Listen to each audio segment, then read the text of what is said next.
Halo Rek, jadi aku Amira dan tahun kemarin, tahun 2019, aku lolos SNMPTN dan bisa masuk FKGUB tanpa lewat jalur tes. Di sini aku bakal share tips bagaimana cara meningkatkan peluang kamu dalam SNMPTN. Aku tahu pasti banyak banget tips di luar sana, tapi beda dengan konten kali ini. Karena di tips yang sekarang aku akan membagikan cara langkah per langkah bagaimana cara kalian mendaftar SNMPTN dan meningkatkan peluangnya tentu saja. Yang pertama, cek posisimu dan pesaingmu di lingkup sekolahmu dulu. Biasanya sebelum pengisian PDSS atau penggalan data sekolah ya gitu-gitu akan diberi form pemetaan oleh BK. Nah, kamu harus cek berapa anak yang pingin masuk jurusan yang sama dengan kamu. Misal nih, awalnya aku pinginnya pilihan pertama FKUB, kedua FKGUB. Nah, ternyata yang pingin FKUB itu ada 2 lembar dan itu banyak banget. Akhirnya aku milih satu yang aku masih minat dan itu FKHUB. Sedangkan yang minat FKG ini cuma 5 orang. Lanjut pengumuman apakah kamu masuk sebagai kuota yang bisa dapat tiket SNMPTN. Tahunku yang dapat itu 40% ranking teratas ya. Kalau tahun ini kayaknya berkurang karena tahun kemarin sebelumku itu masih 50%. Kalau kamu kesaring, selamat. Sekarang tugas kamu catat posisi paralel kamu di sekolah dan teman-teman yang milih jurusan yang sama dengan kamu. Dan kamu harus benar-benar tanya setiap anak lah. Dulu aku juga gitu sih, teman-temanku seniat itu. Tapi aku nekat aja deh, pokoknya pilih aja.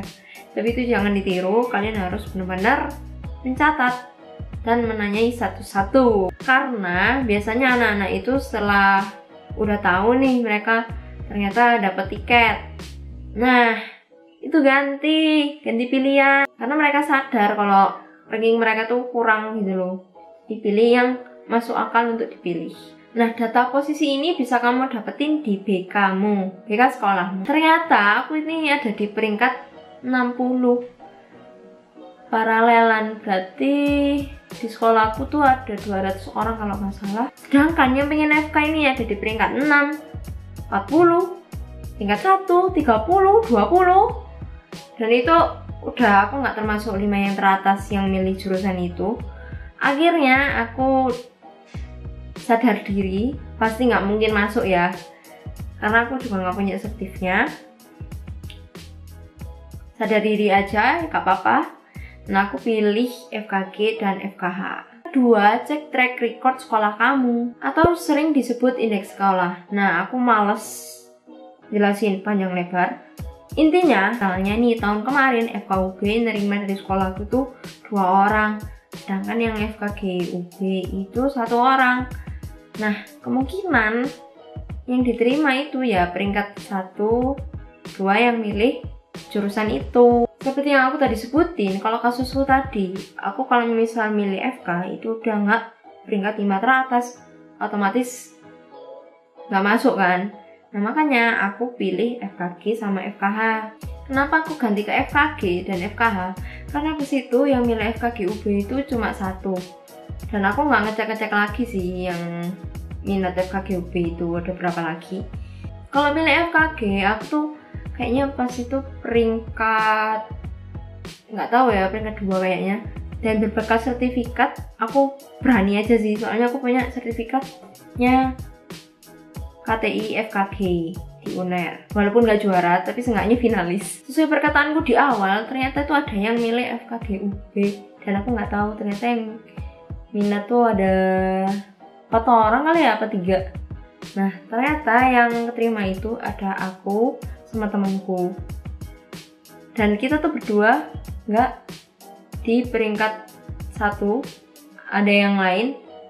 Nah, kami berdua ini punya sertifikat, makanya aku nyaranin kalian kalau mau benar-benar nekat ya istilahnya, kalian harus punya bekal yang nyata gitu loh ya, sertif. Poin ketiga, sertifikat penting nggak sih? Kalau dari pengalamanku ini penting banget.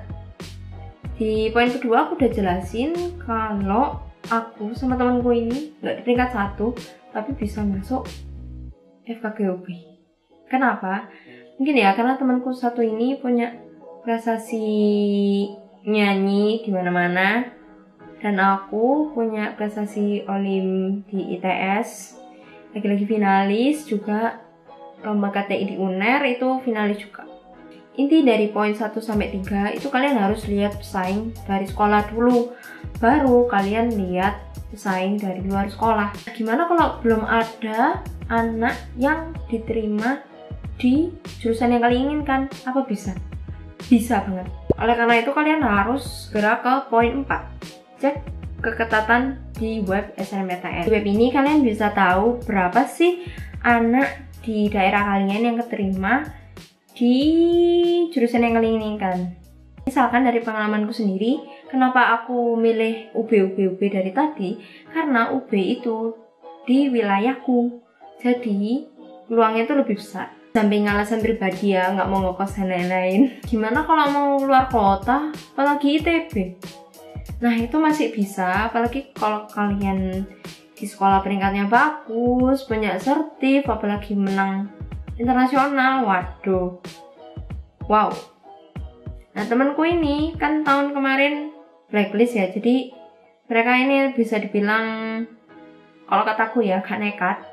Tapi karena mereka tuh punya sertif dan nilai yang bagus, ya keterima deh. Ada 2 yang keterima. Terakhir ini kelima finalisasi.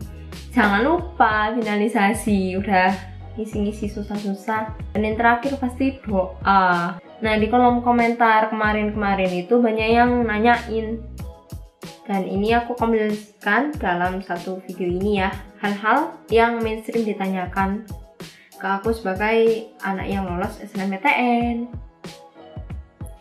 Yang pertama, nilai rapot.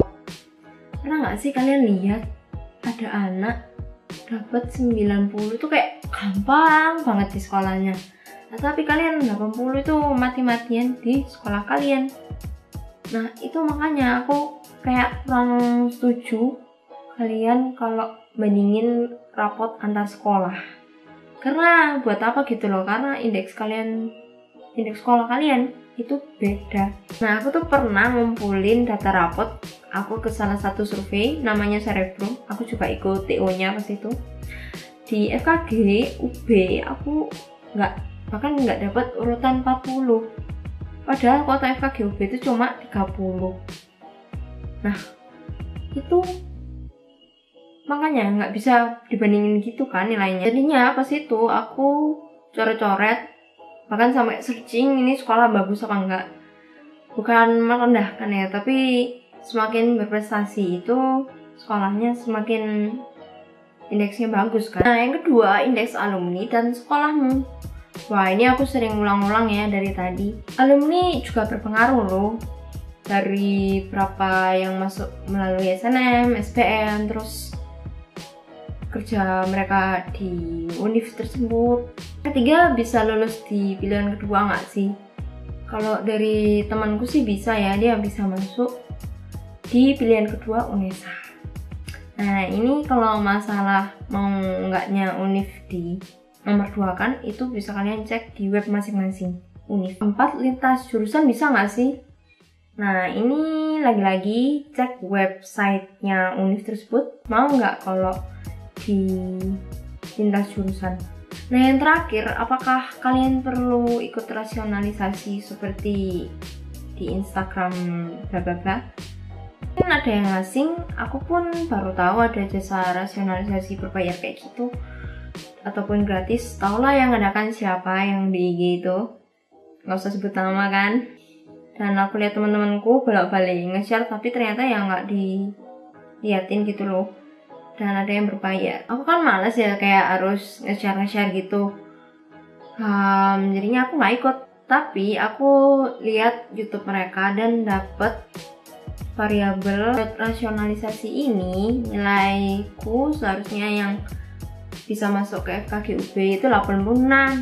Tapi nilaiku itu nggak sampai 85 nilai eksakta. Tapi aku masuk tuh Mungkin karena setif ya. Jadi menurutku balik ke tipsku aja, lihat sekolah dan daerahmu. Oke, banyak jalan menuju Roma. Kalau misalnya kalian nggak keterima SNM, mungkin hikmahnya kalian kan ikut SBM, jadinya lebih siap untuk menjalani perkuliahan. Tetap semangat dan